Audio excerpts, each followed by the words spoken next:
Care home വിവിധ പ്രശ്നങ്ങളാൽ നാശത്തിന്റെ വക്കിൽ. പഴയന്നൂർ ഗ്രാമപഞ്ചായത്തിലെ കല്ലേപ്പാടത്ത് സംസ്ഥാന സർക്കാർ നിർമ്മിച്ചു നൽകിയ കെയർ ഹോമിലാണ് വീടുകൾ ചോർന്നൊലിച്ചും കെയർ ഹോമിലേക്കുള്ള റോഡിൽ രാത്രികാലങ്ങളിൽ വെളിച്ചമില്ലാതെയും മറ്റും നിരവധിയായ വിഷയങ്ങളിൽ ഈ കെയർ ഹോം നിവാസികളുടെ ജീവിതം ദുസ്സഹമാക്കുന്നത്.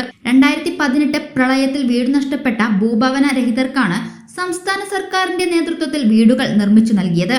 2021 ഡിസംബർ 6 മുഖ്യമന്ത്രി പിണറായി വിജയൻ ഓൺലൈനായി ജനങ്ങൾക്ക് തുറന്നു നൽകിയ കെട്ടിട സമുച്ചയമാണിന്ന് 4 വർഷങ്ങൾക്കിപ്പുറം തകർച്ചയുടെ വക്കിൽ നിൽക്കുന്നത്. 10 ബ്ലോക്കുകളിൽ 40 വീടുകളാണ് സംസ്ഥാന സർക്കാർ നിർമ്മിച്ചു നൽകിയത്. എന്നാൽ ഇവരുടെ ജീവിതം ഇപ്പോൾ ദുരിതപൂർണമാണ്. വീടിനകത്ത് ഒന്ന് കിടന്നുറങ്ങാൻ പോലും സാധിക്കാതെ ബുദ്ധിമുട്ടേറിയ അവസ്ഥയിലൂടെയാണ് ഇവർ ഇപ്പോൾ കടന്നു പോകുന്നത്. കുടിവെള്ളം സംബന്ധിച്ച താരിഫ് വിഷയവും ഇവരെ അസ്വസ്ഥരാക്കുന്നുണ്ട്. കെയർ ഹോം 40 വീടിന്റെ ഉദ്ഘാടനം 2021 ഡിസംബർ 6 നിർവഹിക്കുകയുണ്ടായി. മുഖ്യമന്ത്രി പിണറായി വിജയൻ ഓൺലൈനിലാണ് ഇത് ഉദ്ഘാടനം നിർവഹിച്ചത്. എൻ്റെ താക്കോൽദാന കർമ്മങ്ങൾ ചെയ്തു. 40 വീട്ടുകാർ താക്കോൽ മേടിച്ചിട്ടുണ്ട്. പക്ഷെ അതില് ഇപ്പൊ നിലവിലെ 10 വീട്ടുകാർ താമസമില്ല. അപൂർവം ചിലവര് വന്നിട്ട് പോവുക, ഒരു വിസിറ്റേഴ്സ് പറഞ്ഞ പോലെ വന്ന് പോവാന്നല്ലാതെ കണ്ട് മറ്റുള്ള കാര്യങ്ങളില്ല. അപ്പൊ 30 പേരെ ഇവിടെ ശരിക്കുള്ളൂ, താമസക്കാരുള്ളൂ. അപ്പൊ ഇത് എത്രയോ പാവങ്ങള് നമ്മുടെ പഴയന്നൂർ പഞ്ചായത്തിലും വിവിധ ഭാഗങ്ങളിലുണ്ട്. അപ്പൊ ഇവര് യഥാർത്ഥ ഒരു കാര്യം അന്വേഷിച്ചുകൊണ്ട് മറ്റുള്ള കൊടുക്കാനുള്ള സംവിധാനം ജില്ലാ കലക്ടറോ അല്ലെങ്കിൽ പഞ്ചായത്ത് അധികൃതരോ ചെയ്യേണ്ടതാണ്. നിരവധി പരാതികൾ നമ്മൾ കൊടുത്തിട്ടും ഒന്ന് അന്വേഷിക്കാൻ പോലും ആരും തയ്യാറായില്ല. 2022 സെപ്റ്റംബർ 18 നിർമ്മിതി കേന്ദ്രവും സഹകരണ വകുപ്പും അവരുടെ എല്ലാ ഡോക്യുമെന്റ്സും പഞ്ചായത്ത് പ്രസിഡന്റിനും പഞ്ചായത്ത് അധികാരികൾക്കും കൈമാറിയിട്ടുള്ളതാണ്. ഇപ്പൊ പഞ്ചായത്ത് പറയുന്നത് അവർക്ക് അതിന്റെ മുഴുവൻ രേഖകൾ കിട്ടിയിട്ടില്ല എന്നാണ് പറയുന്നത്, പല പരാതി കൊടുക്കുമ്പോഴും. അപ്പൊ ഇതിന്റെ യഥാർത്ഥ ഉടമസ്ഥ അവകാശം ആർക്കാണുള്ളത്? കളക്ടർക്കാണോ, തഹസിൽദാർക്കാണോ, അതോ പഞ്ചായത്ത് സെക്രട്ടറിക്കാണോ? ഇതറിയണ്ടേ? അവിടുത്തെ ഇവിടുത്തെ ഈ ഫ്ലാറ്റിന് 4 പുറമുള്ള ഫൗണ്ടേഷന്റെ സൈഡ് മുഴുവനും പൊത്തും ഓട്ടയായിരിക്കുക. കാരണം ഒരു പടവനും പറ്റിയത് ശരിയായിട്ടില്ല. മണ്ണ് കഴിഞ്ഞ് പോയിട്ട് കുട്ടികൾ കഴിക്കുന്നുണ്ട്. ആ കുട്ടികളുടെ കാലിനുള്ളിൽ പോയി പെട്ട് കഴിഞ്ഞാൽ ആരെ സമാനം പറയാം? ഒരു അപകടം വരുന്നതിന് മുൻപ് ചിന്തിക്കാനോ പ്രവർത്തിക്കാനോ നോക്കാനുള്ള ഡിപ്പാർട്ട്മെന്റ് പഞ്ചായത്ത് ഇതുവരെ വന്നിട്ടില്ല. ഒരു അപകടം പറ്റിയാൽ പിന്നെ വലിയ കാര്യത്തിൽ പറഞ്ഞിട്ട് കാര്യമില്ലല്ലോ, അതിന് മുമ്പല്ലേ നോക്കേണ്ടത്. അതുപോലെ തന്നെ കല്ലേപ്പാട് മുതൽ കുന്നമല്ലി കെയർ ഹോം വരെ രാത്രി കാലങ്ങൾ പണി മാറ്റി വരുന്നവർക്ക് പന്നിയുടെ ശല്യം, നായ്ക്കളുടെ ശല്യമുണ്ട്. അതിനൊരു വഴിവിളക്ക് എത്തിക്കാൻ പോലും പഞ്ചായത്ത് തയ്യാറായില്ല. അതും പരാതി കൊടുത്തുള്ളതാണ്.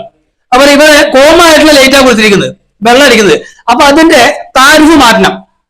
സെക്രട്ടറി പേർക്കാണ് ഇതിന്റെ മോട്ടറിന്റെ ബില്ല് വരുന്നത്. ആ ബില്ല് മാറ്റണമെങ്കിൽ കുടിവെള്ള പദ്ധതിയിലേക്ക് ഉൾപ്പെടുത്തണം. അതിന് ഈ കണക്ഷൻ മാറ്റി വേറെ മീറ്റർ സ്ഥാപിക്കുക വേണ്ടത്. അതിന് പഞ്ചായത്ത് തയ്യാറാവില്ല. അതും പരാതി കൊടുത്തുള്ളതാണ്. MP രാജേഷിനും പ്രദീപിനും അടക്കം നമ്മൾ പരാതികൾ സമർപ്പിച്ചിട്ടുണ്ട് ഓൺലൈനിലായിട്ട്. ഇന്ന് അവരെ അന്വേഷിക്കാനോ ഒരു കാര്യത്തിൽ വന്നിട്ടില്ല. പിന്നെ 4 പുറമുള്ള കാനകൾ നിർമ്മിക്കാൻ വെള്ളക്കെട്ട് കൊണ്ട് പുറത്തേക്ക് ഇറങ്ങാൻ പറ്റുന്ന അവസ്ഥയാണ് കാണുന്നത്. 4 പുറം അതിൽ വേസ്റ്റ് ഹൗസ് വെച്ചിട്ടില്ല. അത്രയും ദുർഘടമായിട്ടുള്ള അവസ്ഥയിലാണ് ഈ ഫ്ളാറ്റില് ജീവിക്കുന്ന ആൾക്കാരുടെ അവസ്ഥ. 20 കുടുംബങ്ങൾ വസിച്ചിരുന്ന വീടുകളിൽ ഇപ്പോൾ 30 കുടുംബങ്ങൾ മാത്രമാണ് താമസിക്കുന്നത്. 10 വീടുകൾ അടഞ്ഞുകിടക്കുകയാണ്. കെയർ ഹോം നിവാസികളായ ഷാജൻ നിലവിലെ സ്ഥിതികളെ കുറിച്ച് വിവരിക്കുന്നു. അതായത് ഞാൻ ഇവിടെ താമസിക്കാൻ തുടങ്ങിയിട്ട് 3 വർഷമായി. അത് 3 വർഷമായി. അതിനിടയ്ക്ക് പിന്നെ പഞ്ചായത്തിന് അവിടുന്ന് ആൾക്കാരും വന്നിട്ടില്ല. പിന്നെ ഇതുവരെ പിന്നെ ഇവിടെ കുറേ വർക്കുകളുണ്ട് ചെയ്യാൻ. ഇങ്ങനെ ഇലക്ട്രിക് ലൈന്, പിന്നെ സൈഡ് വെള്ളം പോകാനുള്ള ഇത്, അങ്ങനെയൊക്കെ. പിന്നെ ഇതുണ്ട്, എന്താ ഇലക്ട്രിസിറ്റീൻ്റെ ഇത് മാറ്റാൻ, പിന്നെ ഇത് സ്ട്രീറ്റ് ലൈറ്റ് ശരിയാക്കാൻ, അങ്ങനെ കുറേ ഒരാളും തിരിഞ്ഞു നോക്കില്ല ഇപ്പോൾ. അതാണ് ഇവിടുത്തെ അവസ്ഥ. പിന്നെ കുറേയൊക്കെ വിണ്ട് കയറിയിട്ടുണ്ട്, അങ്ങനെ കുറെ ഇതൊക്കെ ഉണ്ട്. ഗവൺമെന്റ് നേരിട്ട് നടത്തിയ നിർമ്മാണ പ്രവർത്തനങ്ങളാണ് ഇന്ന് ബലക്ഷയം വന്ന് തകർച്ചയുടെ വക്കിലെത്തിയിരിക്കുന്നത്. അടച്ചിട്ട വീടുകളുടെ വാതിലുകൾ ചിതലെടുത്തും നാശമായിരിക്കുകയാണ്. കെയർ ഹോമിന്റെ തൊട്ടുമുന്നിലുള്ള KSEBയുടെ ട്രാൻസ്ഫോമർ കാട് കയറി നിൽക്കുകയാണ്. തന്മൂലം കെയർ ഹോമിലേക്കുള്ള ഏവർക്കും, പ്രത്യേകിച്ച് കുട്ടികൾക്ക്, ഇഴജന്തുക്കളുടെ ആക്രമണം ഭയന്ന് കിടന്നുറങ്ങാൻ കഴിയാത്ത വിധമുള്ള ചുറ്റുപാടിലുമാണ്. ഗ്രാമപഞ്ചായത്തിലോ മറ്റോ ബന്ധപ്പെട്ട അധികാരികൾക്കോ തങ്ങളുടെ ദുസ്സഹമായ ജീവിതത്തെക്കുറിച്ച് നിരന്തരമായി അറിയിക്കുന്നുവെങ്കിലും ആരും തിരിഞ്ഞു നോക്കിയിട്ടില്ല എന്നാണ് Kallepadam care home residence association president M കൃഷ്ണകുമാറും ആരോപിച്ചത്. കെയർ ഹോമിൽ ഉള്ളവർ നേരിടുന്ന വിവിധ വിഷമതകൾ അദ്ദേഹം വിശദമാക്കി. ആളില്ലാത്ത വീടുകളിൽ നിന്നും മീറ്ററുകളും KSEB ഊരി മാറ്റിയിട്ടുണ്ട്. വീടുകളുടെ മുറ്റവും മറ്റും നിർമ്മാണ സമയത്ത് തന്നെ ശാസ്ത്രീയമായി നിരപ്പാക്കാത്തതിനാൽ കുഴികൾ രൂപപ്പെട്ടിരിക്കുകയാണ്.